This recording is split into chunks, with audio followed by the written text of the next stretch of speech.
Gentiles amigos, bienvenidos a la Bitácora a través de Avia Yala Televisión. Estamos en este espacio en el que tocamos diferentes temas que tienen que ver precisamente con la actualidad, que tienen que ver con el momento por el que el mundo está pasando. Ahora vamos a centrarnos en el Estado. ¿Qué entendemos por el Estado? Por la legitimidad de repente de un Estado. Y vamos a hablar en esta oportunidad del Estado colonial. Permítame saludar a Rafael Bautista. Rafael, qué gusto. Igualmente, Lorena.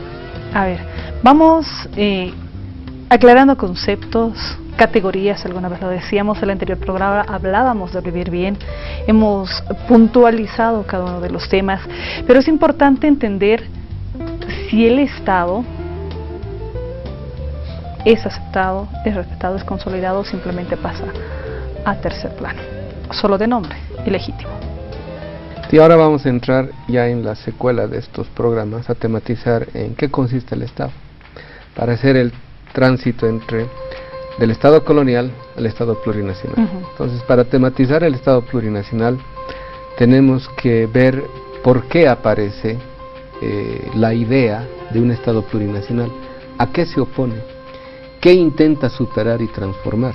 Entonces tenemos que remitirnos a su antecedente lógico inmediato, que sería el Estado colonial.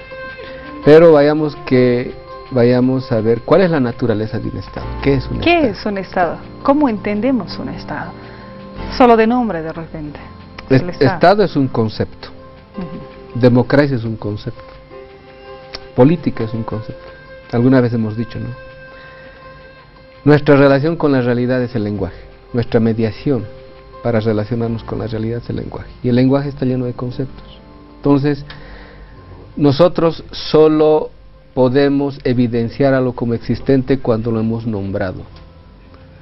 El nombre da la existencia a algo, ¿no? Por ejemplo, esa es, digamos, una de las analogías que permite entender el fenómeno de la creación, ¿no? ¿Te acuerdas? En el Génesis dice, y Dios dijo que haya luz, y hubo luz. Dios dijo, o sea, emitió algo, dijo, y en el nombre hace posible la existencia de ese algo. Entonces, en el caso del Estado, el decir el Estado, estamos haciendo posible, lo estamos volviendo tangible. No, lo que estamos diciendo es que el Estado como concepto encierra un contenido. Estamos dándole ese contenido. Ese contenido es preciso explicitarlo para saber en qué consiste el Estado, ¿no? Pero vayamos por partes a ver, ¿qué es un concepto, ¿no? Cuando nosotros estudiamos, vamos a las facultades, aprendemos conocimiento científico, por lo primero que empiezan y a lo primero que atendemos es a la definición. Definiciones. Pero la definición es el último resultado, o el último eslabón de todo un proceso que ha acontecido, que es de la producción del concepto. Entonces, en ese proceso de la producción del concepto es aquello en que consiste la ciencia. Pero cuando solamente arribamos a la definición, nos hemos perdido de todo este proceso. Entonces, cuando decimos el Estado es un concepto, lo que estamos queriendo decir es lo siguiente. Cuando se pretende conocer al Estado, no se pretende decir lo que el Estado es o debe ser, sino mostrar cómo debe ser concebido el Estado, cuál es la naturaleza del Estado. Entonces, hagamos uso de la analogía. Quien produce el concepto es el ser humano. O sea, uno para saber algo tiene que dotarle de contenido hacia algo para saber qué es eso. Entonces, en el proceso de producción de lo que va a definir en cuanto concepto, él es transformado. Él sufre una transformación. Es como si él mismo se produjera cuando está produciendo el concepto. Porque quiere saber algo y el concepto va a encarnar ese saber. Y cuando va produciendo ese saber, él mismo está siendo transformado por aquello que quiere producir. Entonces, el eslabón último de la producción de ese proceso de conocimiento es el concepto. Pero eso es el testimonio de todo lo que ha sucedido en el que está conociendo. Por eso Hegel alguna vez decía, la finalidad última de la ciencia no es producir conceptos o conocimientos, esa es la consecuencia. La finalidad es producir una subjetividad. Porque cuando yo voy conociendo, me voy transformando. Cuando yo voy conociendo, me voy haciendo a mí mismo. Cuando yo voy conociendo, ese conocimiento me va produciendo, sí. Es todo un proceso que tiene un final. Sí, y el concepto es el testimonio de todo eso. Ahora podemos dar ese testimonio. Entonces, de un Estado. El Estado es la objetivación de una eticidad. ¿Qué es una eticidad? Todas las costumbres, los hábitos, la forma de vida conforman sistema, conforman cultura. Todo lo que hacemos, lo que creemos, lo que hacemos como práctica religiosa, la forma en que comemos, la forma en que nos curamos, todo eso es un sistema de vida completo.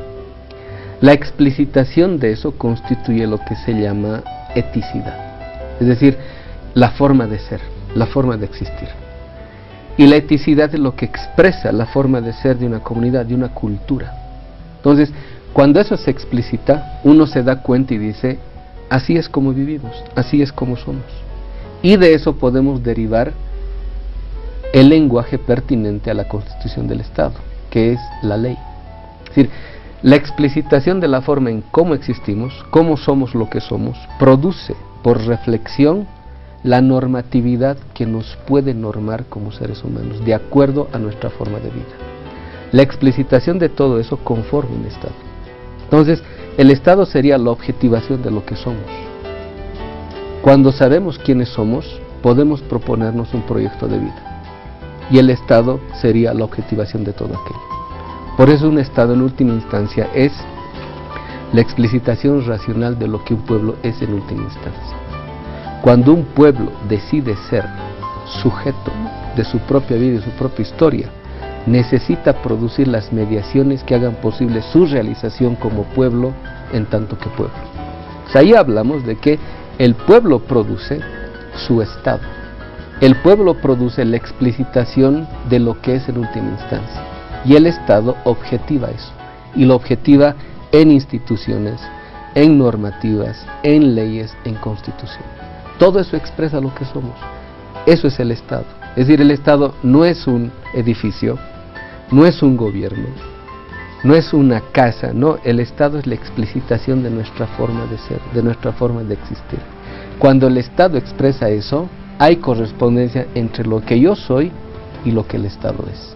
Ahora, ese Estado, entendido en todo lo que tiene que ser explicado entre las instituciones, el poder, el mismo pueblo, la estructura, cómo se ha plasmado y objetivado, digamos, esa objetivización del Estado, va a permitir verse a determinada zona, región, país, plasmarse. Pero se ha hablado y estamos entrando a este punto, a un Estado colonial. ¿En qué base estamos? ¿Cómo comprendemos? ¿Cómo se entiende el poder dentro de esta forma colonial? Porque estaba en un Estado colonial.